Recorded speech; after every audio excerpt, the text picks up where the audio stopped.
Here we go. I am halfway between Portland, Oregon and Bend, Oregon. I stayed last night in Portland. It was nice. And now I'm on my way to Bend.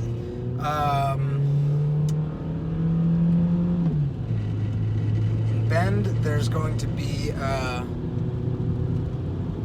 Tumalo Falls. I'm going to hike that. From what I hear, there are a couple roads closed, just like was the case for Ape Cave. So another extra few miles added onto the hike. That's okay. I can handle it. So some things about road tripping. Been on the road a lot.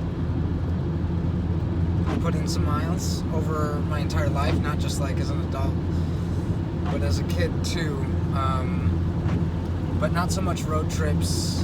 Like, I just spent a lot of time in the vehicle, either moving or going up to a cabin or something. A lot of time in the vehicle though.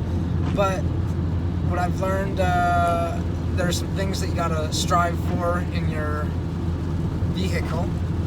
There are 4 things, and some of them kind of almost contradict each other. So you want to have things secure in your vehicle.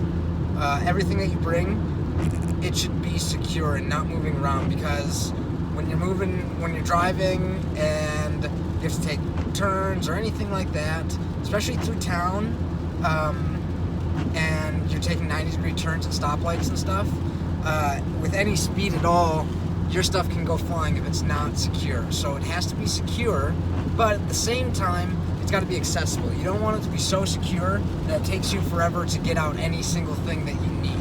It has to be easily accessible, because you want to be able to grab things when you want them.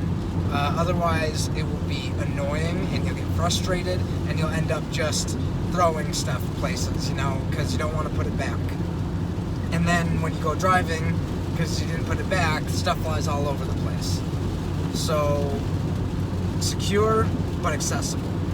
The next 2 things are, you want it to be organized, but you need room to explode. You need room for the chaos, for entropy to happen. So if you pack up your van, the day you're gonna leave, pack up your van to the brim. Like, there's no room at all. Like, everything has to be in its place for things to fit. Then, come mid-road trip, depending on how long it is, I mean, if it's a longer one, this will happen, you're gonna have too much stuff. Because the odds of you getting rid of some things on the road trip are unlikely. The odds of you picking stuff up on your road trip is much more likely. So you gotta leave room for the chaos, for collecting things, for letting the things that you have kind of explode out sometimes, and not always get put away, so there's enough room still. So my advice would just be to make sure everything has a place, but also have room, just space, like dead space. If you have extra space, don't feel the need to fill it. It will get filled. You'll want it eventually, whether it being filled because it just gets messy in the van, so you shove some stuff in there, or you get some new stuff along the way.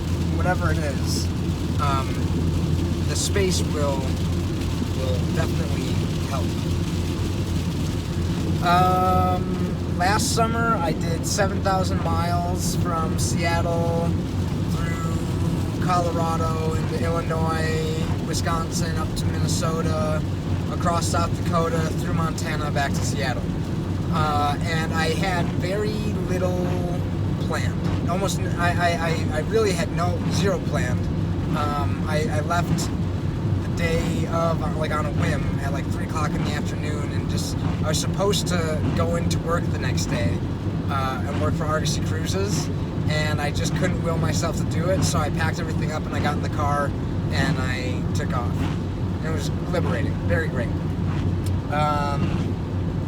But then I emailed them and told them I wasn't going to be able to work that whole summer, and apologized and tried not to burn any bridges, because it's nice to have employment opportunities across the country at any point in time when you need them. So yeah, don't burn any of your employment bridges, because you never know how they'll come in handy. But anyway, I didn't have any sort of plan. I just started heading east towards Spokane. The first day I drove all the way to Spokane, and either stayed there, like right outside of Spokane. Yeah, just right outside of Spokane. I think in Idaho. But the no plan thing is fun, but you wind up sleeping wherever you get tired. You wind up probably putting more miles in on a day, because you figure like, oh well, this spot's kind of boring where I pulled off. Why not just put in an extra couple hours and get closer to wherever I was going? But this time, so last summer I had a few spots. Like I wanted to go to Yellowstone. That was a destination. Rocky Mountain National was a destination. Chicago, Illinois, or Geneva, seeing my mom, was a destination. Oh, this is nice. Big valley. I wish this thing could flip around, but it can't. Geneva, Illinois, La Crosse, Wisconsin, up into Minnesota, Duluth, Minnesota. And then I ended up going to Sturgis, which was planned while I was in the Midwest. From Sturgis to Glacier, and Glacier was planned. Wow, that's incredible. It's so flat. That's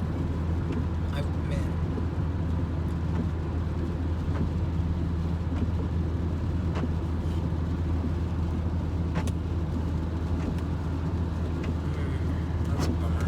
Can't see it. Oh well. But this time, I've planned out 14 days so far of hikes, and there's a hike on every single day, or just about every day. Some of them are layover days, or actually I don't have any layover days planned. No, I take that back. Possibly in Page, Arizona. I've got, within 14 days, I'm in Page, Arizona, and Page looks like it had just a ton of different hiking and cool stuff to see. So I think I'm going to stay there for a little bit. We're going to see what California holds. But this way that I'm doing it right now, I planned about 2 to 3 hours, like an hour and a half to 3 hours of driving every single day to a new destination. And I looked up, I wanted to make sure that I was near Wi-Fi, because I still have to work and check emails. So I would basically search for a town that had a fast food place or a grocery store where I could grab Wi-Fi from, and then found hikes around it. So all of my hikes are pretty close to towns. I mean, not super close, all of them, but close enough to where I can drive I can get up in the morning and just drive to Wi-Fi if I need to. But this way, there's a bit more. It's already planned out. I just go where my book says I should go, where I already have hikes written down.